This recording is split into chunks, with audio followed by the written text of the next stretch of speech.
Well, good evening, everyone. I'd like to call this meeting to order. We do have a certification of a quorum. Uh, This time, I'd like for everybody to stand and pledge allegiance and the invocation.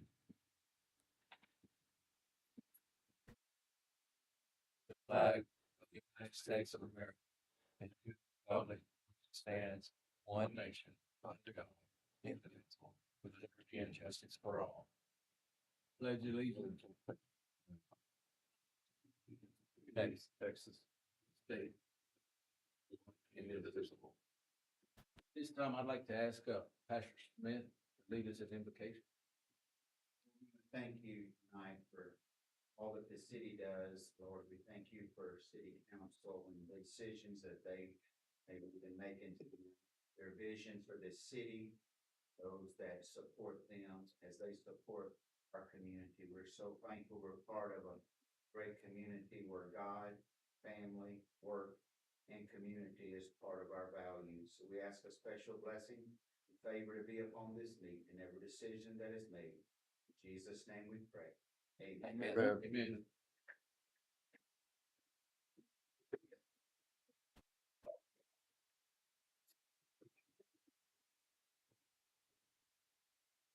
All right, we're gonna move on to item number 4, special recognition, proclaiming May 17th through the 23rd, 2026 as Public Works Week. This time,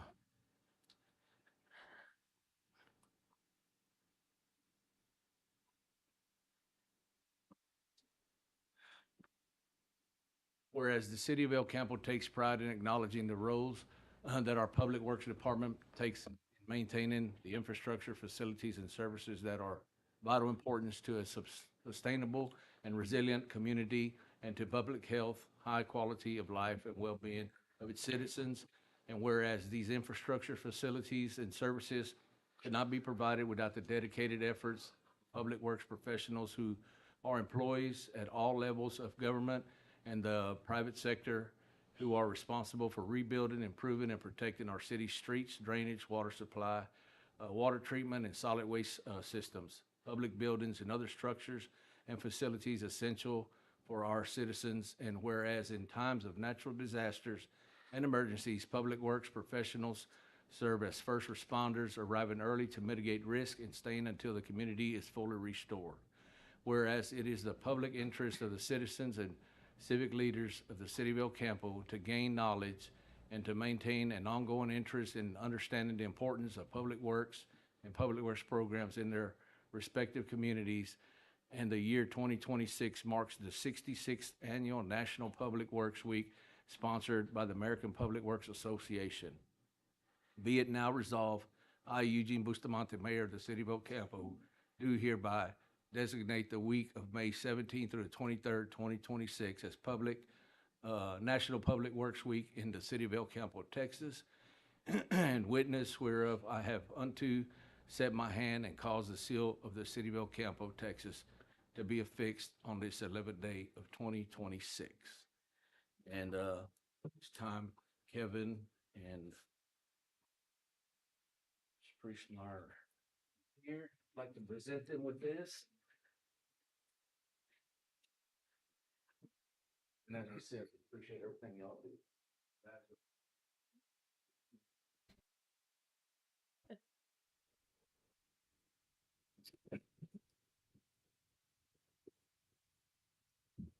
Thank you, Kevin. Thank you, Mr. Val. I appreciate the recognition and on behalf of the entire Public Works group, thank you, Mayor's Council. Uh, We are very blessed to have a group of individuals as talented as they are, as experienced as they are, and they have a servant's heart as well. And that's the reason why it's so successful, and why we've been successful in Public Works for years and decades. Thank you. Thank you, Kevin. Thank you.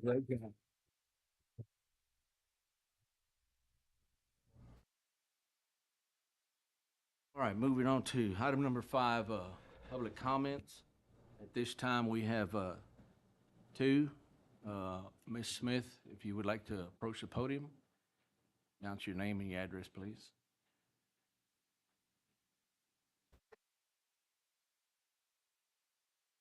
My name is Jane Smith.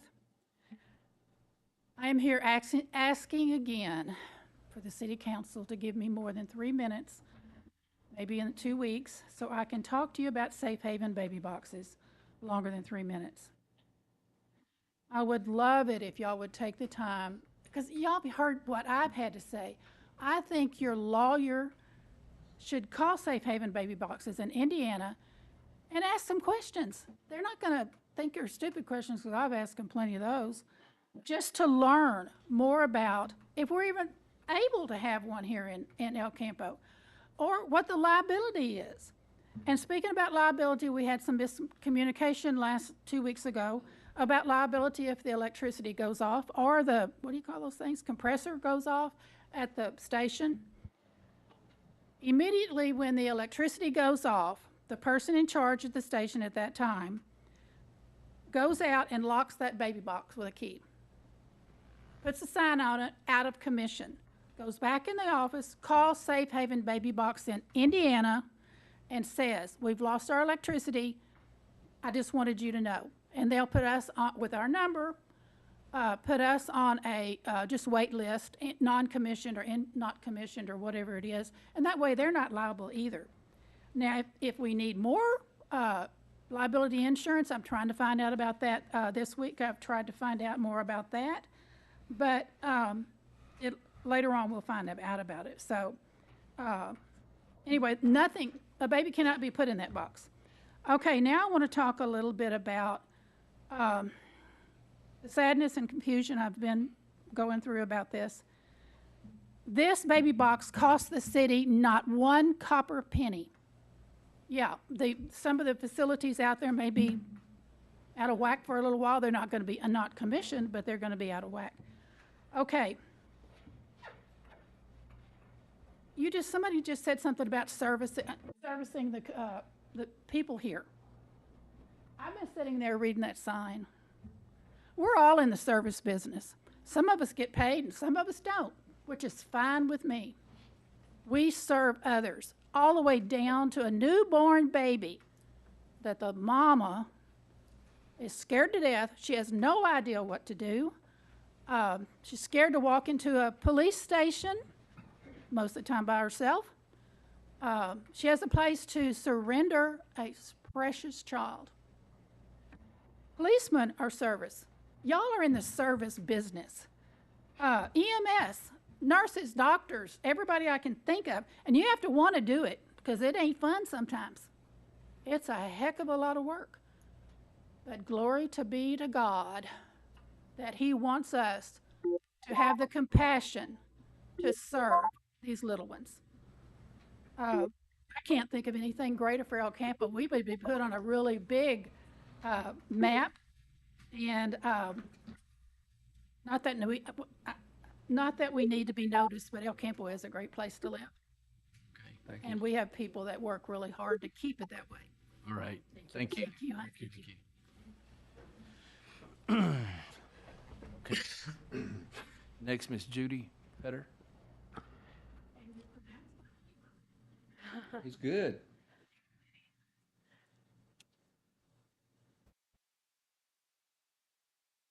Thank y'all for letting me spend a few minutes. I happen to be Jane's sister. I volunteered for CASA for 10 years. I was the president of CASA for 8 years. Jane's covered everything about Safe Haven baby boxes, so I want to tell you about why we need Safe Haven baby boxes. My first case was a newborn baby. His right arm was broken. The mother took him to the emergency room, and lo and behold, we didn't find out the second arm was broken. She said it was the boyfriend. So that child was immediately put into foster care, child protective services. I've thought so many times, I so wish we'd had a Safe Haven baby box. Maybe that woman would have chosen that. Thank goodness John Petty came along, my friend, and he took my case for me, because I was then president for 8 years with the board of directors, and I could not, of course, pry into his business with that child. But I do know it wasn't the boyfriend that hurt that child. It was the mother. And I did find out that. I don't know what's happened to that child. I'll probably never know. But a safe haven baby box would have been an alternative for him if that woman had been smart enough to do it. You all know that we're not to judge. God does not want us to judge. But please, if you're out and about in the community and you see something at Walmart, H-E-B, or whatever, and you think a child is in trouble, we have Highway 59 over here where trafficking is big on Highway 59. But what you have a voice for and is that, but I don't want you to judge a young woman that has gotten pregnant. Everybody, we've even had the thing say that somebody say to us, well, she shouldn't have got pregnant in the first place. Okay, maybe she shouldn't have gotten pregnant in the first place. But she now has a baby that needs an alternative other than abortion, other than leaving it inside of somewhere they can't find it. On the bushes, we've had 2 in Wharton County left in bushes. They did live. There's all kinds of circumstances that a child needs this. And El Campo is such a giving, loving community. We don't want to be judgmental people. Don't do that. But please don't judge the girls. I've been on the giving and the receiving. We gave a baby away. We also received a baby at 5 months old. Sight unseen, literally handed that child to me. And she's graduating from high school this month. There's all kinds of circumstances, but the biggest circumstance is this is needed in El Campo. It's needed. We have had nothing but positive input. Father Dalton at the Catholic Church, he couldn't get to us fast enough, the Rotary Club. Plus. We've only had a couple of negatives, and y'all know what they are. So change your minds about this, please. Thank Right, you. Thank you.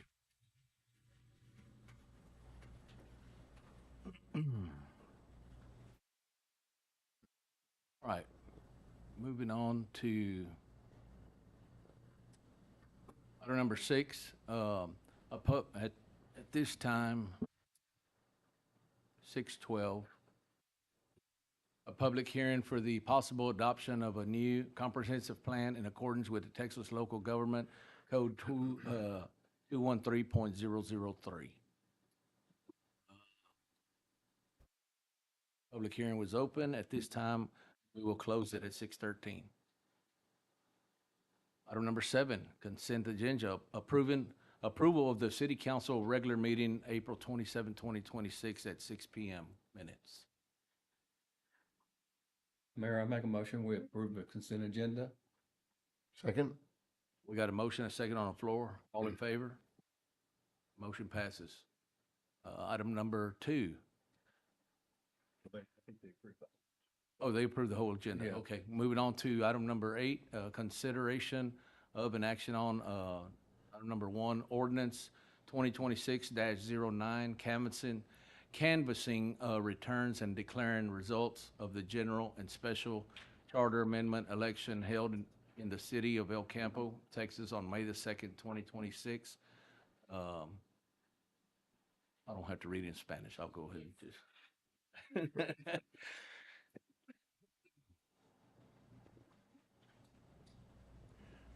You need a motion? Yes. I move to approve ordinance 2026-09 as presented. Second. We got a motion, a second on the floor, for approval of ordinance 2026-09. All in favor? Motion passes. Discussion. We're gonna move on to item number 3, declaring mayor and mayor pro tem based on canvassed election results and administrating, oath of office. Right, so what you need is just a declaration by council, just a vote to declare that you were the highest vote getter and, Mayor Pro We Tem. move Wallace that in a second. motion. I think so. Yes. Mayor, I make a motion that we approve Eugene Bustamante as mayor for getting the most votes and Kyle Wallace as mayor pro tem for getting the second highest votes. I second that. All right, we got a motion, a second. All in favor? Motion passes. Congratulations. We're gonna Yeah. back up to, we're gonna back up to item number 2. We're gonna administer the oath of office, for this. We can.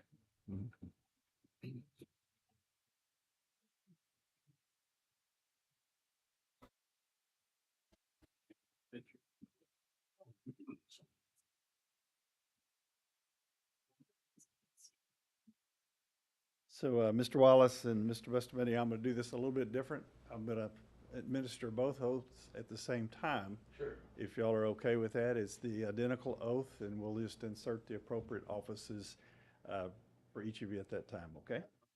If you will both raise your right hand. I say your name. I, Eugene Bustamante, Do solemnly swear solemnly swear that I will faithfully discharge the duties of council member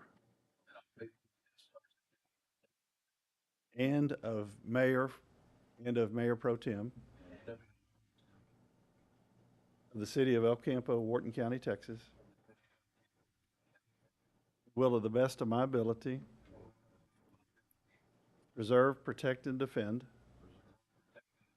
the Constitution and laws of the United States and of this state. And I do further solemnly swear that I have not directly or indirectly paid, offered, or promised to pay, contributed, nor promised to contribute any money or valuable thing, promised any public office or employment as reward for such offices. So help me God. Congratulations.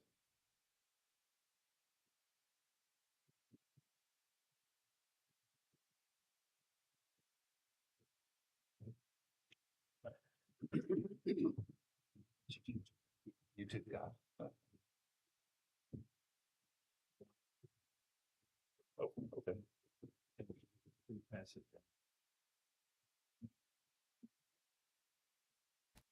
I was hoping I wasn't gonna have to lose my seat buddy here.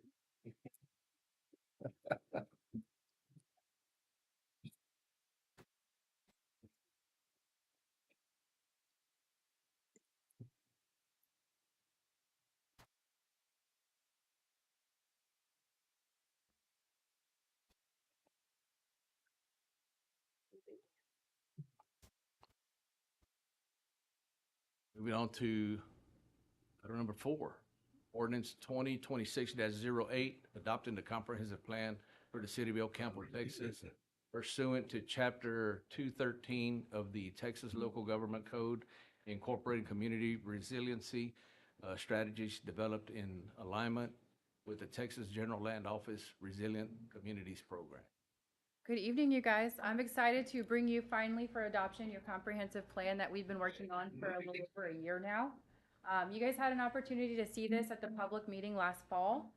P&Z has reviewed this draft and they are recommending adoption for it, and we are bringing it to you all for formal adoption tonight. Y'all have any questions for me about I'm happy to go through a little bit of the organization for you if you'd like, but I didn't know for the sake of time. Will you remind them that this is grant funded? Yes, yeah, this is grant funded through the state of Texas GLO. It's 100% funded. It did not cost the tax dollars any money. And it is your plan, your decision-making guide for the future, so that when you start thinking about your budgeting decisions this year, our long-term goals, our visions for the future, this document will give you all of that information. It will also be a guide for my Planning and Zoning Commission. It talks about future land use.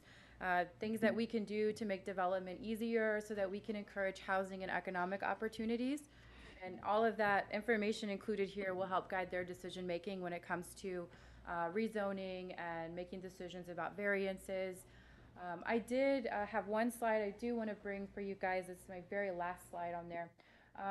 And it talks about some of the last things that we're going to be looking for after this adoption, just so you guys know what the overall plan is with the steps moving forward. And so with tonight's comprehensive plan adoption, we'll be following that through with, as you know, the Unified Development Code is being completely revised. Currently working through planning and zoning chapters for making different changes to our zoning, preparing us for growth, preparing us for change, making sure that we have what we need in there as that comes to us, so that the vision that's written in this comprehensive plan is created through your regulations for development. After that, P&Z is looking to formally designate the historic downtown boundaries so that we can adopt some very easy design standards to maintain what looks like a historic downtown. And so that's a next goal for them after that. You'll see both of these things towards the end of this year, summer and fall, and then we will be following up your Unified Development Code and your designation with a rezoning of the city. The rezoning of the city will not be every single parcel in town, but we have created a new commercial district for the highway corridor, and we'll be realigning some of the uses that have been a challenge as we've been growing recently. So you'll see that in the fall, maybe push that to spring. We'll see kind of where that falls. And then we'll be updating things like our Public Works Design Manual and obtaining any new plans that we have after that. And that's all part of what this comprehensive plan has kicked off for you all. Well, y'all have done a good job putting this together, and we appreciate all y'all's hard work. And I just want to say that, excuse me, I did witness the effort that was put into this, and not only the staff, but also the community and the people that were hired to come in and do that. So for that reason, I'd like to make a motion that we do approve ordinance 2026-08, adopting the comprehensive plan for the city of El Campo. I'll second that. we got a motion and a second on the floor to adopt comprehension plan. Ordinance 2026-08. And All in favor? I do have a comment, though I wanted to wait till the motion and the second was, what I'd like to just say to the council as well as the city staff, city manager, I did see the input, and we had citizens of our town come and they put stickers up, and I see the plan, and it looks like a great plan. And it is for the benefit of our community. What I don't want to see is that this is a plan on the shelf. That we somehow have an organized way of coming back, whether it's annually, biannually, talking about what we have done, what we are going to do. I know that there's going to be allotment of funds and that kind of stuff, and that we're somewhat held back in some instances, but for us to have a plan and not implement the plan is like not having a plan. It's just a comment. Well, we've got a plan for the future of this city, Yes, and we appreciate everything. yes. Yeah, thank you for all y'all's efforts and work. All right. So we got a motion, second on the floor, all in favor, right? Motion passes. Thank y'all. Thank Moving on to item number 5, ordinance 2026-10, amending the fiscal year 2026 budget, funding municipal purposes and authorizing expenditures. Sir, this is your first budget amendment of the year. And included in the packet is the ordinance that amends the budget, as well as a detailed listing of what is being amended and why, and which line items are being adjusted. And if you have any questions on that, our finance director will be happy to answer those questions.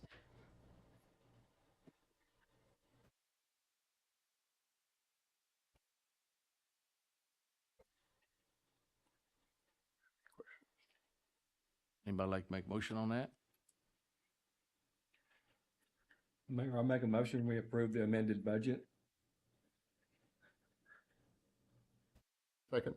We got a motion and a second to amend budget. All in favor? Motion passes. Thank you. Item number 6, Resolution R 2026-21, approving an extension of the wastewater service agreement with Brothers Vacuum and Trucking Services LLC expiring May the 11th, 2027, and authorizing the city manager to execute said agreement. Now, this is exactly like it sounds. You've seen this before. What we are asking is to give projects more time to continue to evaluate their options. As a reminder, this wastewater is pre-treated. It is not a burden on our system. We do have the capacity to carry it. It is not causing any drain on our system, and we are not treating it. So this is something staff's comfortable recommending to council for approval. Mayor, I move that we move forward with the approval of Resolution R 2026-21, approving an extension of the wastewater service agreement as described. I'll second. We got a motion and a second for the approval of Resolution R 2026-21 as presented. All in favor? Motion passes.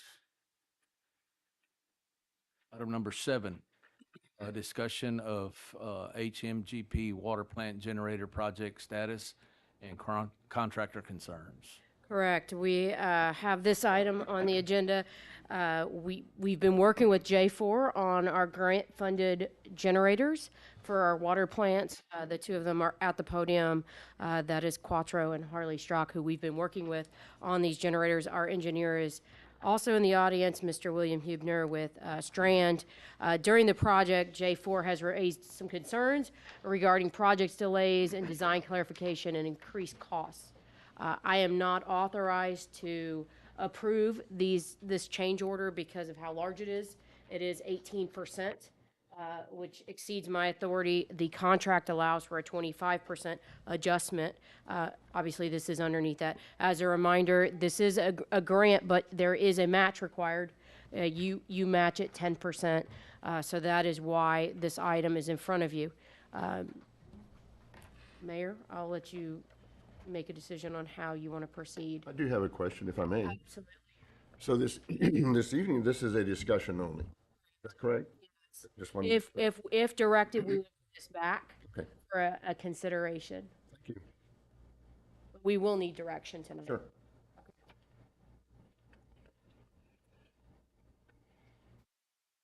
He's at the podium. if Yeah, you- Quattro, I'd like to. Sure, so, Yeah. just a little recap on time. This, project was bid in 2025. The bid award was in October of 25. The, executed contract was delayed to December. We are now at about 180 days since we, basically started this project. And we're still working through some of the submittal process where the engineering firm has taken exceedingly long time to work through and been difficult on some issues. You know, the execution period, kind of an industry standard, is about a 30-day window, and that took quite a bit longer. Due to these delays in paperwork, there have been about 153,000 just in cost alone that have gone up, exceeding what we had originally projected. And, you know, I've done multiple TxDOT type jobs. I've worked with this engineering firm in the past, and I've never had a process be drug out this far to get approval to get started. And so that's why we're seeking some of the cost difference. Well, I think we're all aware of what's going on here. I would like to see what kind of direction council would like to go with this. Do you want to hear from him? So I can ask questions? Sure. Simple questions. My assumption at this point right now, because I've seen some of the paperwork, that we have met, you have met, or your suppliers have met the basis of design. Yes, sir. Couldn't that have been done in the very first week after review of, I'm asking the question, review of submission of the, or the submittals, or the submission of the submittal with what you were proposing to use? Did it need to take that long to actually meet the basis of design? I would not have thought it would have taken that long. There was not much feedback and communication from the electrical side of the engineering firm. The engineer is here, if you would like him to answer that question. Well, and I guess, what the- Not to, No, this isn't to get no. a back and forth, by the way. yeah, Just- it's not just gonna so be, I in just, case- so you felt like you didn't get information back soon enough of where you were not meeting the basis of design. Two-way conversation, so we could have met those standards sooner, a lot sooner. It was more of a no, refer back to this, and then I would ask questions or ask for clarification, ask for some documentation, backing up what they had, and I was told they were not gonna send that to me. You know, I guess, the first red flag should have been, they said it was gonna be 45 days just to execute the contract, once the bid was awarded. And, you know, we filled out the majority of that contract paperwork. It's pretty much a fill in the blank at that point. And, you know, that's already clicking down the clock, throughout this process. And then unfortunately, prices have, you know, yeah, increased quite a bit. Well, Him or no? Have questions for our engineer? I guess the question here is, are we listening to both sides of this to come up with a, It's just, it was their request to Well, go to the agenda, and that's how you want to run it, but yeah, I'd like to, I would s- caution you about saying too much about this. I think you need to give equal time to all the parties involved. we can give equal time if he would like to say something, but, You have anything you want to say, William? I would like to, If you do, I need you to come to the podium. This is our engineer, William Hubner with Strand Engineering. You entered a contract with him in 2022 when we first applied for this grant, which was a long time ago, and it sat on FEMA's desk for a while. Yeah, yes, correct. We were here a few months ago. Yep. All provided the letters that had gone back and forth, some things that documented what we felt was not, the generator they were submitting did not comply with specifications that were provided for this project. That's where most of this comes from. There has been quite a lot of back and forth communication with the contractor about where they're falling short, what needs to be corrected. We've not had any issue whatsoever at the beginning to allow other manufacturers. And as long as what they're providing is as good or better than what was specified. And so, yes, this process has taken far longer than it should. And the request, which was not sent to the engineer, but it was only forwarded to city staff. Ultimately, the city, the engineer, and the contractor have to sign that change order. This is a grant project. I feel it's very difficult to justify the change order had there been some other mitigating circumstances those do come up. But this has been a delay mainly on the contractor's part to provide the information necessary to get them, which has led to the escalation in material costs.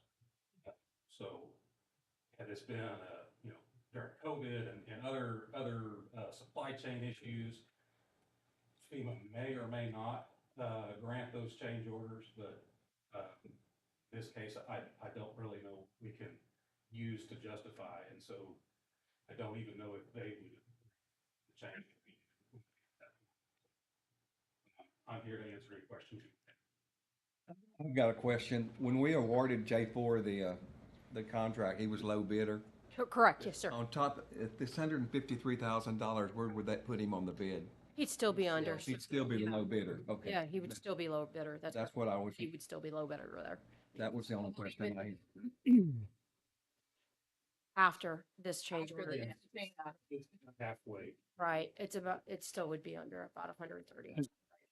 Have y'all come, have both parties come to an agreement now that the specs are being met and everything at this point? And y'all have locked in the materials at this point with the updated pricing that you have here? Okay, understood. And as far as completion of the project, are we still able to complete the project within the grant timeline? Yeah. If we Or- move yeah, forward, yeah. yeah, yeah, Yeah. okay. Okay,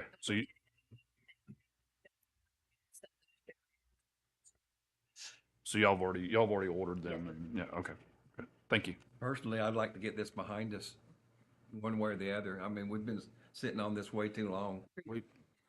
We've been sitting on it way Everyone's too from one long, and, yeah, we don't want to start over again. We've been on this since 2022, and I'd like to see us, move forward. One thing you have to keep in mind is what your engineer told you is this is a grant. This is not a city project. Right. So you're dealing with federal tax dollars. You're dealing with the agency that monitors that. And you're gonna have to meet those requirements, which I believe requires your signature to justify the change order as well as y'all. So this is not just the council's decision. You'd have to make sure your engineer is agreeable that the change order is justified. Therefore, I do have one more question for the engineer, if I may. The 153, do you feel that is a real change in the amount of value of the equipment from the time it could have been procured to now? Okay. Okay. That's, sure. Thank you. So do you feel that there's an area where justification can be laid associated with that, associated with the grant process for this change order or not? And I know I'm putting you on the spot, but I'm just kind of trying to decide whether or not, Right. you know, that is a valid, if you think we can navigate that, considering what Ronnie is saying here, you know, whether or not that's a justifiable area to go, or are we gonna be stuck and then we're gonna end up, you know, coming up with this ourselves? So that's my fear. Yeah.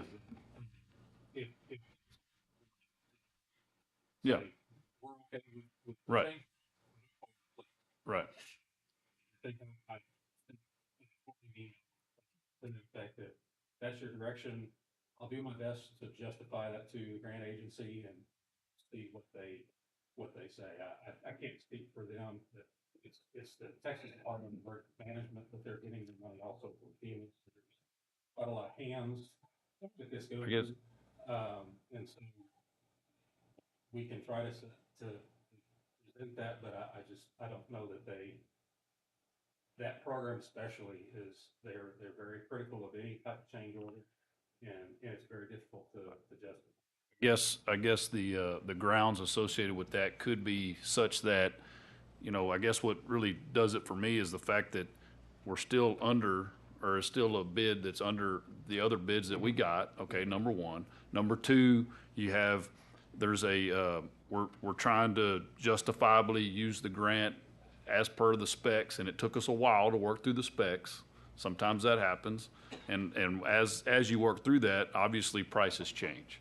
So I guess my thoughts on it are, you know, in an effort for us to get this job done and improve the community as a whole, which I think it will, then I think we'd like, I guess my opinion would be to move forward with it and try to justify it as best we can associated with trying to get the change order through. But that's just my opinion. I don't know if anybody else has got some thoughts or. I'm You will following. go to bat for us, right?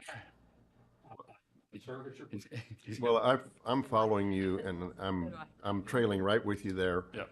But I think we need to have a contingency. If he can't go back and get this from them, are we willing to fund that- this change order somewhere? Yeah, that- Somehow else, is that? Yeah, that ends up On the being a table? little, that's a little different then. Well, but it, Yeah. If we can't get the change order approved, we just have to rebid it?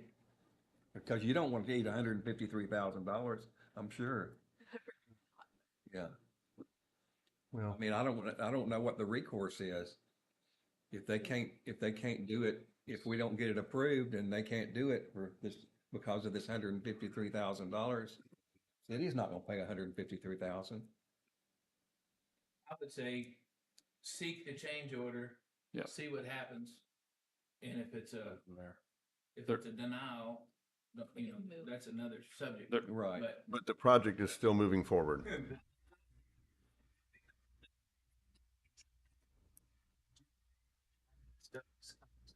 we can't cancel it in. At that point, we'll have to have, decisions will have to be made run at that point as far as the money goes. And it may be a decision between the city and J4 on how we come to an If- if agreement we need on that, if we have to go down that path in order to try to alleviate the burden on both sides, if that makes any sense. Yeah. Highest bidder that still Yeah, just. that's right. How long will it take you to get an answer? We could submit it. No, Garrett? With Tatum, you don't know. Right. The city does have a administrator, and he's helping out, and we can help push that along. Dealing with Tatum or TDA or. Yeah. they're anywhere from a few weeks to a few months on responses, unfortunately. You know, their delay in a decision doesn't slow down the process.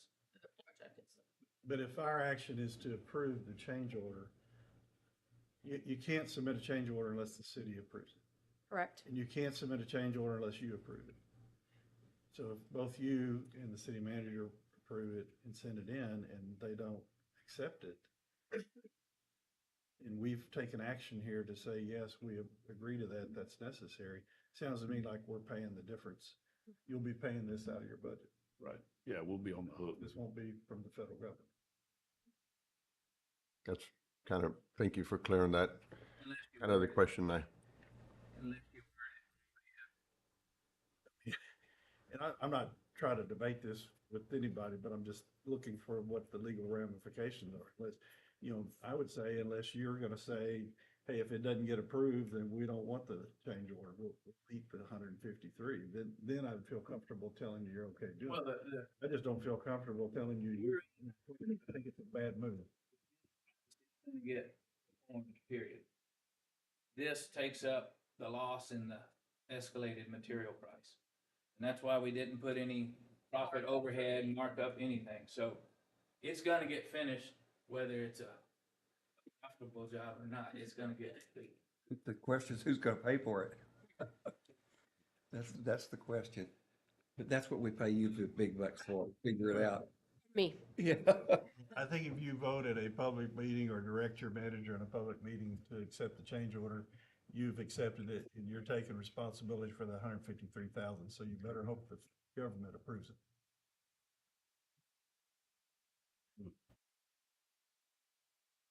This was discussion only, right? Unfortunately, maybe unfortunately.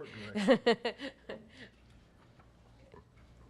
But we want direction so that we can know, so William and I can know what to do next. Because he and I are the ones that initiate the change order. And also, we'd have to amend the agreement with them through formal council action, and that would need to take place at the May 25th meeting. You would have to amend your contract with J4, Can we do something like or authorize a change order, move rather. have the direction that we move forward, but we have a contingency between the city and J4 that where neither one of us has to eat the whole $153,000 in case? Yeah. Legally. Can we do something like, Well, the other question is where would the 153 come from? If the city had to eat the whole 153, where would, It would come from your utility ratepayers, and then what, and your utility funds. so the impacts on that to the current budget would be, Well, we I'm just, I don't know, I'm just trying to think out loud here. but- you would take it out of retained earnings. You wouldn't have a choice. We don't have it budgeted, obviously. Yeah, or we'd have to build it into the budget for the fall because they're not completing the project until December. I'm sorry, I'm looking at our finance director. I'm just thinking of creative ways that, is there a way to do it or not? We would have to And build if it the in answer's no, to then the it's no. budget next year It's just- and build the rates to accommodate such adjustment. And we would need to know that before adoption. So the sooner we get an answer from TDM, the better. Realistically, you'd just build it in either way.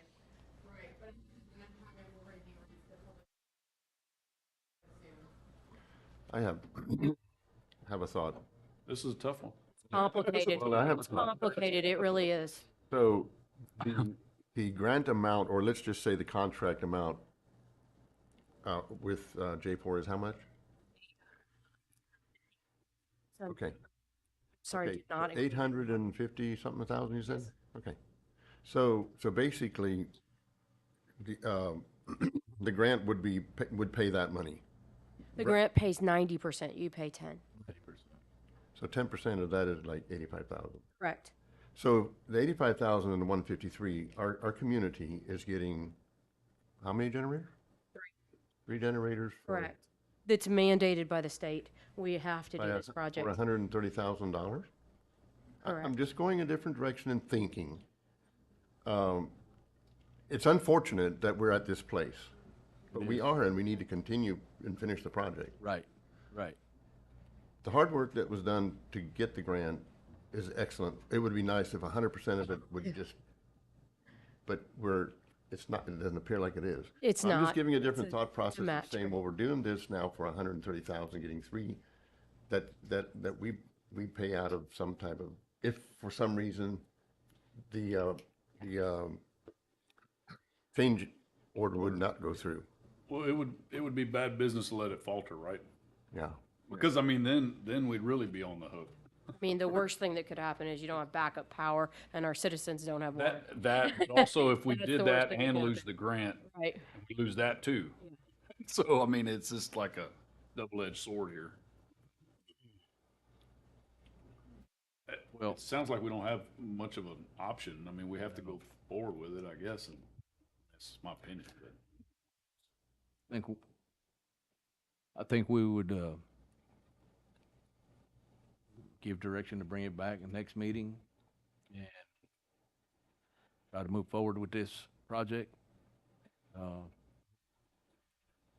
Garrett and I will be in touch with our grant administrator and see if we can get a straight answer out of FEMA if this is one of those, or TDM, if this is one of those. Is there a Answers we can get. possible meeting or something that you can have with those folks to see which way they would lean on something like this? And I don't know they if you won't can. guarantee us I don't know if you anything, can or you can't. because I'm just- they yeah. run it up the flagpole. Understand, And then yeah. they're usually reluctant Oh, to agree to anything. One of our budget amendments for a active grant right now took 8 months. So that's our fear, that this kind of thing would take a while. But we'll see what we can get done in the next 2 weeks.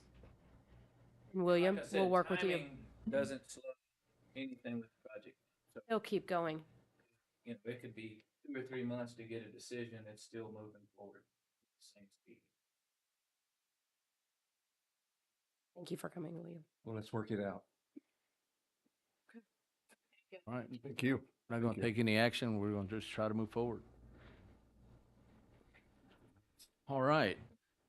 This time, 6:48, we're going into close executive session.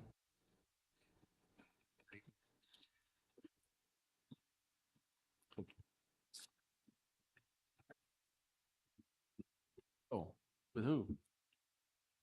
No, I'm fine. Hey, you haven't changed, you ain't changed that much in 1 year, have you? Oh, really?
Oh, the few, the proud, the faith. Oh, there's some more back there. Okay. All right, it's 6:58. We are reconvening and we are taking no action at this time. Meeting adjourned. Oh, gosh, you're right.